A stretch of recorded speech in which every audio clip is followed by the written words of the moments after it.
Halo people, welcome back di my channel Pahayak Ribut. Apa kabar teman-teman semua? Semoga kalian baik-baik saja ya.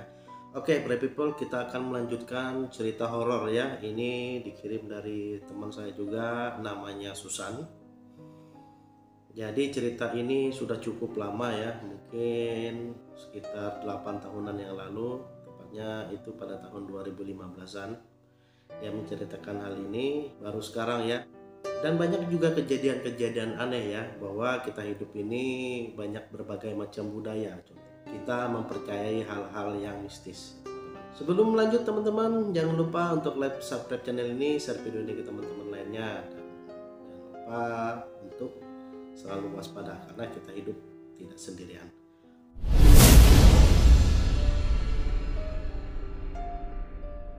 Oke, people, nama teman saya ini Susan. Dia pernah mengalami kejadian yang sangat aneh di dalam dirinya. Jadi Susan ini dia tinggal bersama om dan tantenya ya teman-teman.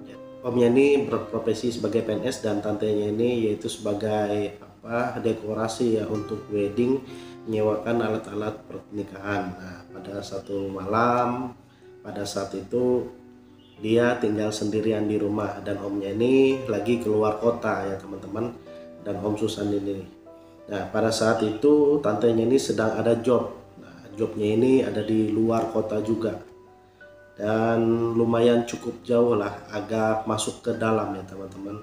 Nah, pada saat itu Susan dihubungi oleh tantenya bahwa pulang sedikit malam. Pada waktu itu sekitar jam 9 malam Susan ditelepon ya oleh tantenya bahwa dia minta tolong ke Susan ini untuk menjemput. Jadi kebetulan mereka ini memiliki mobil ya operasional untuk pekerjaan tantenya. Jadi Susan ini pada saat itu sedang kuliah ya, masih kuliah, namun dia sudah bisa menyetir mobil. Nah, jadi tantenya minta jemput karena di lokasi tersebut sudah tidak ada lagi angkutan transportasi umum pada jam segitu ya teman-teman. Dan pada akhirnya Susan menyetujui ya, dan dia yang menjemput tantenya. Dan dia menjemput tantenya sendiri. Dia tahu lokasinya, arahnya tahu, nanti tanya saja. Nah, pada saat itu jam sudah menunjukkan jam 11 malam dan Susan terus berjalan menyusuri daerah-daerah yang terpencil itu. Di dalam perjalanan tersebut banyak yang sesuatu yang aneh ya teman-teman, karena dipercaya jalannya pada saat itu memang sangat sunyi dan angker. Ada beberapa kali Susan melihat beberapa sosok ya waktu dia mengendarai mobil, yaitu dia melihat sosok yang berdiri di samping jalan, orang tua. Namun orang tua tersebut wajahnya kaku dan tidak melihat kesana kemari. Dan pada akhirnya Susan terus ya menuju lokasi tempat tantenya tinggal, dan pada saat itu Susan melihat ada orang menyeberang. Tersentak dia kaget ya, ngerem ya, namun itu Susan tidak berlari. Susan berkendara tidak terlalu ngebut ya. Pada akhirnya Susan mengelakson terus dan ternyata orang yang di depan itu tidak minggir dan dia langsung menghampiri. Jadi langsung menghampiri, lalu Susan bertanya, "Ibu, kenapa di jalan nanti tertabrak?" Jadi dia marah-marah ya. Namun pada saat itu Susan bertanya, "Ibu mau kemana?" Nah, orang ini berkata bahwa ibu ini searah dengan tempat lokasi tantenya yang mau dijemputnya itu ya teman-teman. Ya sudah, Susan masukkan ibu itu karena dia melihat kasihan kan, karena ibu itu hamil kelihatannya ya, kata Susan ini. Dan pada akhirnya Susan membawa orang tersebut dan dia berani banget gitu loh, berani pada malam itu.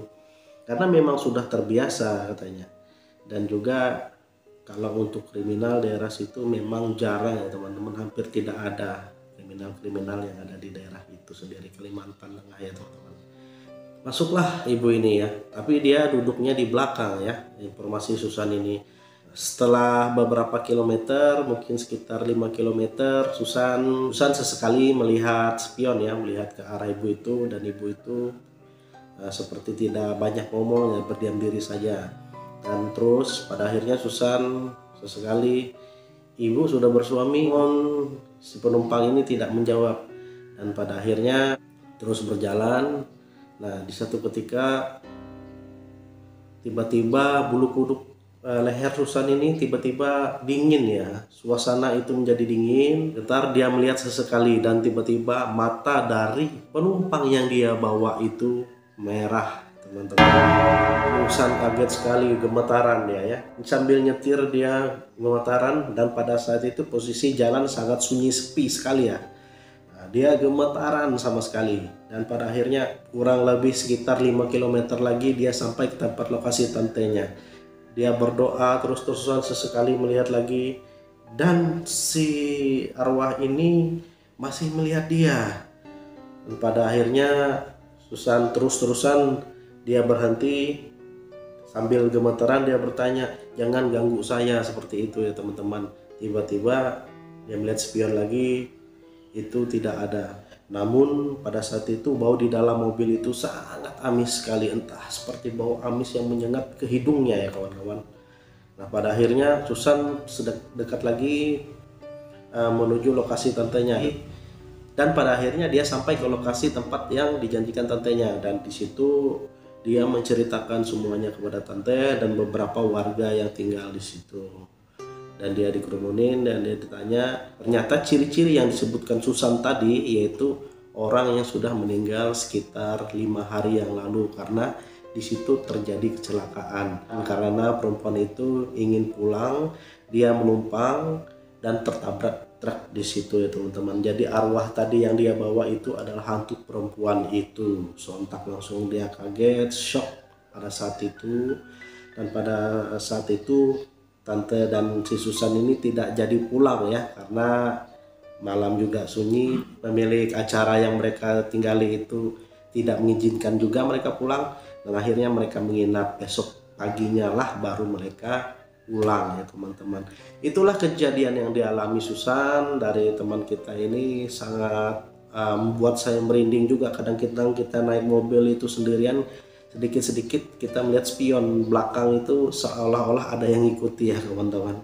Oke, terima kasih sudah menonton. Thanks sudah subscribe channel ini. Thanks juga sudah share video ini. Saya tim Pahaya Kriwut, terima kasih sudah menonton. See you in the next video.